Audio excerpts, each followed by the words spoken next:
Hello everyone, good morning, welcome to mini blog. আজ সকালবেলায় ঘুম থেকে উঠে ফ্রেশ হয়ে একটু চাউমিন খেতে ইচ্ছে করছিল, তাই দেখো সমস্ত কিছু রেডি করে এখন বসে পড়েছি চাউমিনটা বানানোর জন্য। এখানে দেখো আমার চাউমিন বানানো একেবারে রেডি হয়ে গেছে। তো খাওয়া দাওয়ার পরে একটু বাইরে গিয়ে দেখছিলাম বোন এখানে পাখিদেরকে স্নান করাবে বলে একটু বের করেছিল, আর দেখো না হাতে কামড়ে দিয়েছে। এই দেখো ওদের স্নান করানোর জন্য হলুদ জল আর তার সাথে হচ্ছে একটু অ্যালোভেরা দিচ্ছে, দিয়ে ওদের ভালো করে আর কি জলটা গায়ে স্প্রে করে করে আর কি স্নানটা করিয়ে দেবে।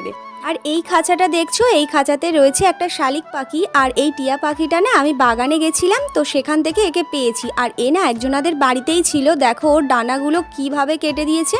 ও না একেবারে উঠতে পারছিল না, তাই বাধ্য হয়ে বাড়িতে ওকে নিয়ে এসেছি। যখন ও উঠতে পারবে দেখবো তখন ওকে ছেড়ে দেবো। তো দুপুরবেলায় খাওয়া দাওয়া করে একটু ঘুমিয়ে পড়েছিলাম, ঘুম থেকে উঠে সন্ধেবেলাতে একটু খিদে পাচ্ছে।